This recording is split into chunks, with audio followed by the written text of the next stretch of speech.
AC का shape क्या होता है? U shape. Marginal cost is also U shape because marginal cost belongs two variable cost. Marginal cost का मतलब हर additional unit पर क्या खर्चा होगा. तो अगर हम देखें मार्जिनल कॉस्ट का कॉन्सेप्ट में एक मिनट पढ़ाऊं. मार्जिनल कॉस्ट का फॉर्मूला होगा TCN माइनस TCN-1. मार्जिनल का ये कॉन्सेप्ट यूटिलिटी में भी आ चुका, प्रोडक्शन में भी आ चुका, तो इसलिए इस फॉर्मूले पे ज़्यादा बात नहीं करते. अब जैसे अगर हम आपसे कहें बेटे इधर है units, fix cost, variable cost, total cost. 0 unit 10,000 fix cost, 0 variable cost 10,000 ये, 1 यूनिट 10,000 ये, 100.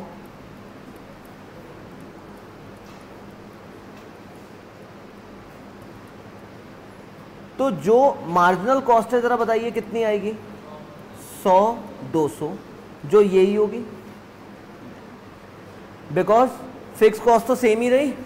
तो जो एडिशनल यूनिट पे एक्सपेंडिचर होगा वो किस फॉर्म में होगा? मार्जिनल कॉस्ट का ही.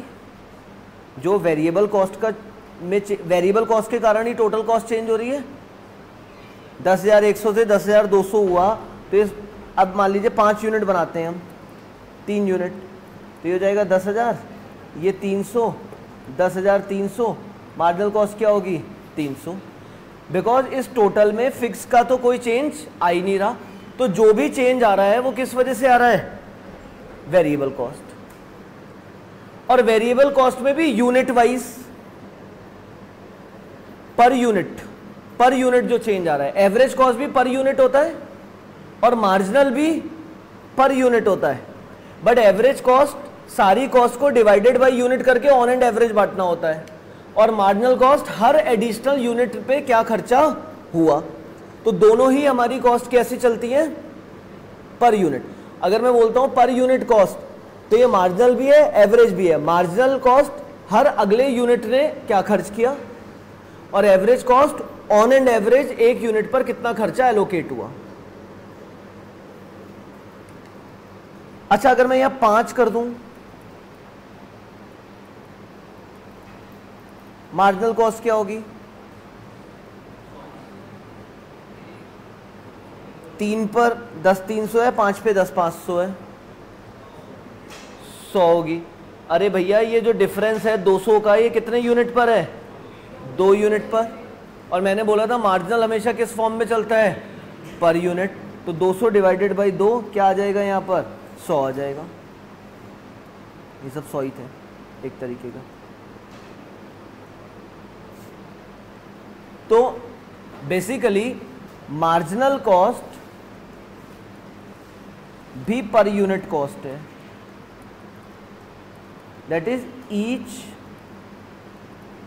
एडिशनल. और एवरेज कॉस्ट भी पर यूनिट कॉस्ट है. बट ये क्या है? ऑन एन एवरेज कॉस्ट है. एसी का शेप यू शेप्ड होता है, एमसी का शेप भी क्या होता है? U shaped. एवरेज और मार्जिनल के बिहेवियर हमेशा सेम होते हैं. बट ज्यादा इफेक्ट किसके अंदर होता है? मैंने प्रोडक्शन में पढ़ाया था, बढ़ते समय कौन ज्यादा बढ़ेगा? मार्जिनल, क्योंकि एवरेज तो बढ़ जाएगा सब में. घटते समय भी कौन ज्यादा घटेगा? मार्जिनल, क्योंकि एवरेज में तो इफेक्ट कम होगा. तो बेसिकली अगर मैं ऐसे बनाता हूं तो कैन यू टेल मी, इसे ए बोल रहे हैं, इसे बी, मार्जिनल कौन होगा इसमें? गिरते समय कौन ज्यादा गिरेगा? मार्जिनल. बढ़ते समय भी कौन ज्यादा बढ़ेगा? Marginal. This is marginal cost, this is average cost. क्यों? मार्जिनल क्या होता है? हर एक का कंट्रीब्यूशन होता है, और एवरेज क्या होता है? वही कंट्रीब्यूशन सब में बढ़ जाता है. तो जब सब में बढ़ जाएगा तो इफेक्ट्स कम हो जाएंगे.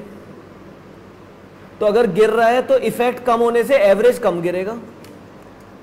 अगर गिर रहे हैं तो एवरेज कम गिरेगा, मार्जिनल ज्यादा गिरेगा. सेम बढ़ते समय. ये प्रोडक्शन में आया था. प्रोडक्शन में भी तो हमने ऐसे बनाया था. बढ़ते समय कौन ज्यादा बढ़ेगा? मार्जिनल. गिरते समय भी कौन ज्यादा गिरेगा? मार्जिनल. और जहां ये दोनों टच करेंगे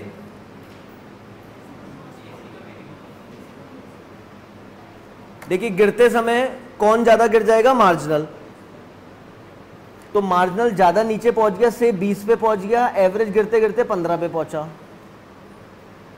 अब मार्जिनल बढ़ना शुरू करेगा, तो एवरेज तो कभी 20 तक पहुंच ही नहीं सकता, एवरेज 15 तक गिरा है तो मार्जिनल और ज्यादा गिर जाएगा। तो जिस जगह ये टच करेंगे वो किसका लीस्ट होगा, एवरेज का। तो जिस जगह यहाँ पे हम एक नोट लिखा देते हैं जो बिल्कुल वही पॉइंट था, if average decreases marginal cost is below average, if average increases marginal cost is above average, if AC equals to MC it is the least point of AC। अगर प्रोडक्शन पढ़ा है तो ये पॉइंट बिल्कुल समझ में आ जाएगा, प्रोडक्शन नहीं पढ़ा तो दिक्कत है। प्रोडक्शन में हमने बिल्कुल इन दोनों का एक टेबल बना के कॉन्सेप्ट डिलीवर किया था आपको। अभी वो टेबल वेबल इसलिए नहीं बना रहा कि कॉन्सेप्ट बिल्कुल वही है। गिरते समय हमेशा मार्जिनल ज़्यादा गिरेगा, एवरेज में डिवीजन हो जाएगा तो इफेक्ट्स कम आएंगे। बढ़ते समय भी मार्जिनल ज़्यादा बढ़ेगा।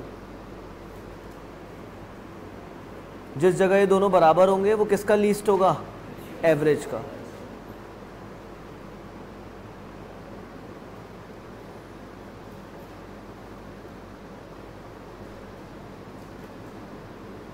प्रोडक्शन तो सबने करा हुआ है ना यहाँ। प्रोडक्शन में पॉइंट था एपीएमपी का, इफेक्ट्स वहां पे क्लियर आए थे।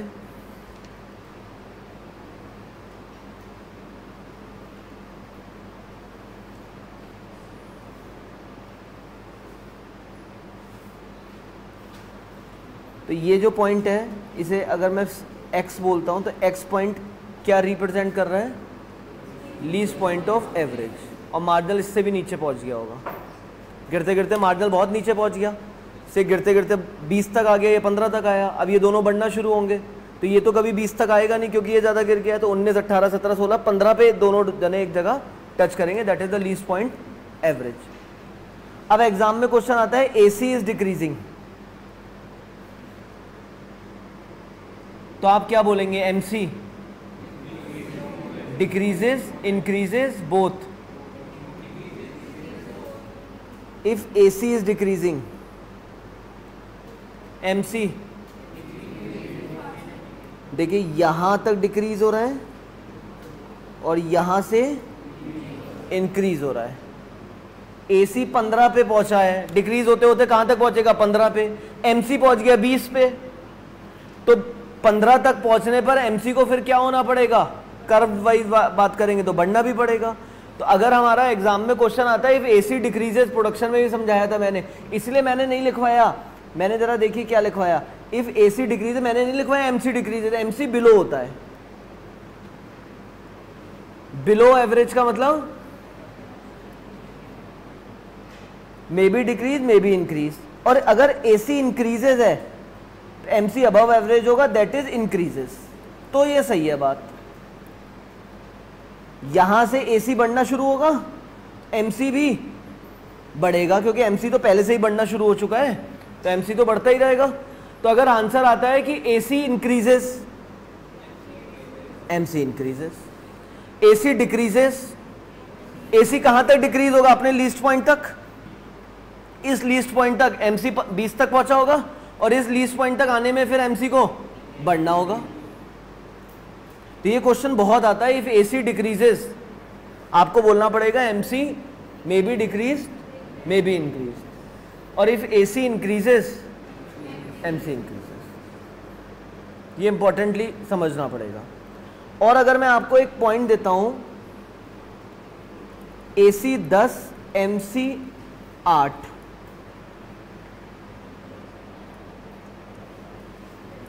ऑप्शन है AC increases, AC decreases, can't say.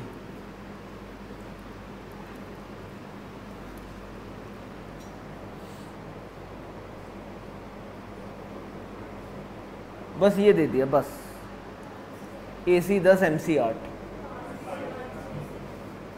मतलब आप नहीं बता सकते या आंसर कांट से है? आंसर कांट से, मतलब C है, आंसर इज C। ये कहना चाह रहे हैं आप लोग। अच्छा, ये अगर क्वेश्चन आ जाएगा ना तो 90% बच्चों से गलत होना है। लेकिन आप क्या करो, आप इसे चार्ट को बनाना सीख लो। जब भी AC MC के क्वेश्चन आए, आप सबसे पहले ये ग्राफ खींच लो। दिस इज MC, गिरते समय ज्यादा गिरा, बढ़ते समय ज्यादा बढ़ा, दिस इज AC। अब इसको फिगराइज्ड करते हैं 10 और 8। 10 का मतलब AC ऊपर होगा या नीचे होगा MC से? 10 और 8 में ऊपर कौन होगा? AC। AC ऊपर जरा बताना किस जगह तक है। यहां तक मैं एक लाइन खींच देता हूं, ये पोर्शन A है, ये पोर्शन B है। 10 कहां आ रहा होगा? 10 और 8, यानी AC ऊपर है। AC ऊपर किस पोर्शन में आ रहा है? A पोर्शन में, यानी यहां पर हैं हम। अब हमने पूछा AC बढ़ रहा है इस समय, AC गिर रहा है इस समय, ये कांट से। अब A पोर्शन में AC की पोजीशन देखो ना। जब भी AC MC के क्वेश्चन आएंगे, ये क्वेश्चन हो नहीं पाएगा स्टूडेंट से अगर ठीक से समझा नहीं है तो। जब भी AC MC के क्वेश्चन आएंगे, आपको क्या काम करना है? ये फोटो दिमाग से निकाल के आप पेपर पे लिख लीजिए। इसके बाद आप देखिए जो फिगर दिए हैं, इसको आप दो पार्ट में बांट दीजिए, A और B। अब ये फिगर दिए AC 10 MC 8, यानी AC अबव है। AC अबव यहां तो है नहीं, यहां तो बिलो है। AC अबव यहां है, इसका मतलब A साइड में AC अबव है। A साइड में AC अबव है, यहां पे पहुंच गए। अब ये A साइड में AC का पैटर्न देखो, गिरता हुआ पैटर्न है। अगर मैं ऐसे क्वेश्चन देता, सपोज मैं देता AC 10 MC 12, तो ये पॉइंट किस तरफ चला जाता? B पॉइंट में। और फिर AC क्या बोलते हैं हम? इंक्रीजेस। और अगर मैं बोलता, अच्छा एक D पॉइंट है, AC लीस्ट है, मिनिमम है। AC 10 MC 10, दोनों बराबर हैं। 10 10 दोनों बराबर हैं, तो D पॉइंट होगा। दोनों बराबर हैं, दोनों बराबर हैं, तो एवरेज कॉस्ट इज मिनिमम। अरे दोनों बराबर हैं, AC भी 10 MC भी 10। AC और MC इस पूरे चार्ट में कहाँ मिल रहे हैं? यहाँ। और जिस जगह AC इक्वल्स टू MC होता है, लीस्ट पॉइंट। यहाँ से अगर क्वेश्चन आएगा तो आप मानिए 80-90% बच्चों को खराब हो जाएगा क्वेश्चन। लेकिन अगर आप मेरी इस बात को समझ रहे हैं, मैं AC MC के कर्व समझाने में ज़्यादा बिलीव नहीं कर रहा, क्योंकि वो प्रोडक्शन से रिलेटेड ही थे। मैं इस पॉइंट पर ज़्यादा फोकस कर रहा हूँ। आप बुक में, और ये क्वेश्चन आ चुका है 1-2 बार, आप बुक में प्रोडक्शन और कॉस्ट वाले में जाइए और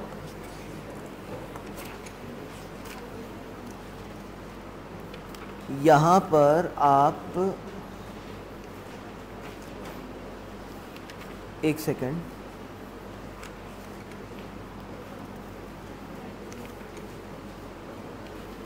अच्छा अब नहीं है क्वेश्चन, पहले कभी CPT में हुआ करता था। चलो कोई बात नहीं, अभी तो मुझे नहीं दिख रहा। बहरहाल आपको ये पॉइंट समझ में आ गया? तो सिर्फ इतनी सी फिगर आएंगी, ये नोट कर लेना भैया जरूर। AC 10 MC 8, तो A ऑप्शन बनेगा। ये चाहे बुक में जो 80 क्वेश्चन है ना, आंसर है 81 के बाद जो आंसर है उसके नीचे चाहे नोट कर लो कि एग्जाम में दिख जाए, पेज 3.149। ये क्वेश्चन आ सकता है, कंपनी सेक्रेटरीज नोट कर लीजिएगा। करा जी मैडम, आपने नोट कर लिया ना? मतलब एक पहला ये, दूसरा ये AC 10 MC 12 और तीसरा AC 10 MC 10। और ये फिगर बना लीजिए। ये फिगर बना लीजिएगा,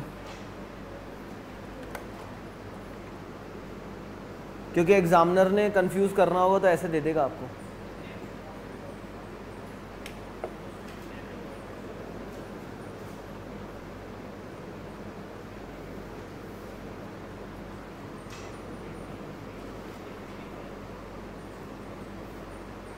इकोनॉमिक्स में तो आज सबके 80 प्लस आ ही जाएंगे। 80 प्लस तो बेकार नंबर है, 90 प्लस सब आराम से नंबर आ जाएंगे।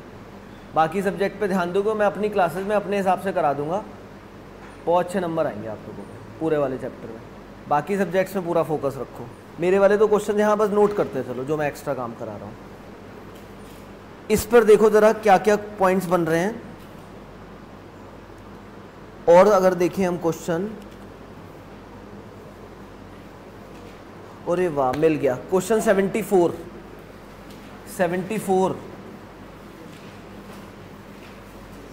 मिल ही गया जी। आ जाओ 74 पे जरा नोटिंग करते हैं। 9th यूनिट पर मार्जिनल कॉस्ट है 20 और एवरेज कॉस्ट 9th यूनिट पे है 15। लो जी मिल गया। मार्जिनल कॉस्ट है 20, एवरेज कॉस्ट है 15। ठीक है, फोटो आपका आ जाना चाहिए। Marginal cost, average cost,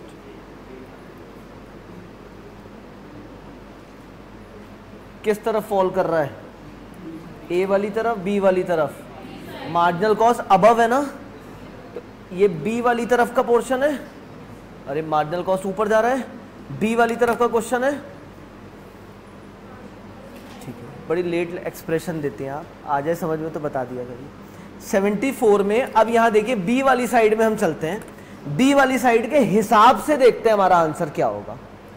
marginal cost and average cost both are falling. नहीं, बी में तो राइजिंग है, ये तो बहुत गलत बात है। Marginal cost and average cost both are rising, ये सही हो सकता है, लेकिन अभी और भी देख लेते हैं बात। वैसे ये सही हो गया। Marginal cost rise and average cost fall नहीं, it is impossible to tell, ये बात भी गलत है। ऑप्शन नंबर बी देखिए 74 का आंसर। समझ में आया? तो इस क्वेश्चन पे हम काम कर रहे थे। और देखें इनसे रिलेटेड क्या आता है। नया कॉन्सेप्ट उठाना मुश्किल है तो यहीं से करा लेते हैं आपको।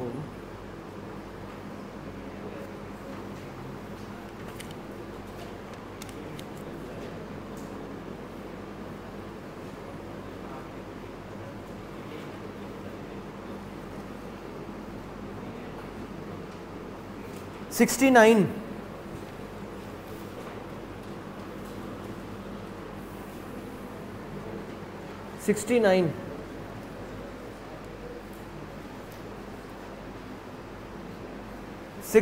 में when marginal cost are below average total cost, marginal cost below average total cost, ए या बी? ए वाली साइड। मार्जिनल कॉस्ट, ये मार्जिनल कॉस्ट है ना, बिलो ही तो है एवरेज कॉस्ट के, ए वाली साइड में। तो यहां पर क्या कह रहा है? Average fix cost rising, average fix cost से तो कोई मतलब ही नहीं है। Average total cost are falling, yes, average total cost यहां तक क्या होगी? फॉल होगी ए वाली साइड में।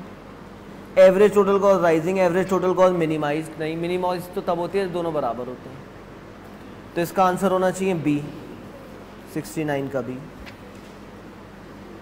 समझ में आया मैं क्या टेक्निकल क्वेश्चन समझाना चाह रहा हूँ? इस फोटो को ठीक से समझ लीजिए और इसको एग्जाम में कहीं भी पेंसिल से बना के अपना अंडरस्टैंड कर लीजिए। एसीएमसी के क्वेश्चन आए तो बेटर है कि ऐसे करिए, कंफ्यूजन नहीं रहेगी बिल्कुल भी।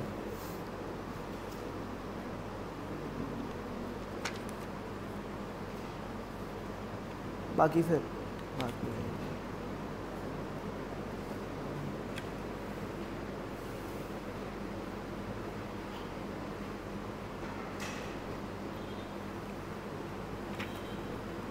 और बाकी तो मिल जाएंगे बाद में।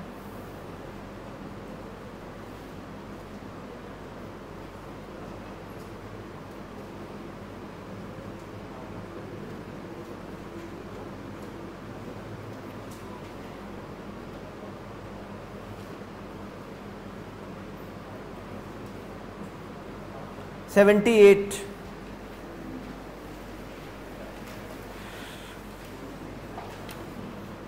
एक इन्होंने फोटो दिया है, डायग्राम दिया है, यहां देखें एटीसी और एवीसी है, एमसी है, और कह रहे हैं in the figure below possible reason why the average variable cost curve approaches average total cost. Average variable cost average total cost के करीब क्यों जाती जा रही है फिक्स कॉस्ट की, किस वजह से जी?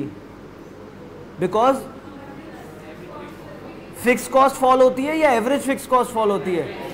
क्योंकि एवरेज फिक्स कॉस्ट कल हमने बताया था एटीसी इक्वल्स टू क्या होता है, एएफसी प्लस एबीसी। ये गिरता रहता है, ये यू शेप्ड, ये यू शेप्ड, ये दोनों पास पास आते रहते हैं, यानी ये इसको अप्रोच करने की कोशिश करती है, बिकॉज एएफसी डिक्रीज होता है। ढूंढो अगर ऐसा कुछ है। फिक्स कॉस्ट आर फॉलिंग, ये तो बहुत ही गलत बात है। फिक्स कॉस्ट कभी नहीं गिरती, कौन गिरता है? Average fix cost. Total cost rising, marginal, average fix cost was falling. D point. तो इन दो कॉन्सेप्ट मैंने कल से आपसे चर्चा करी है।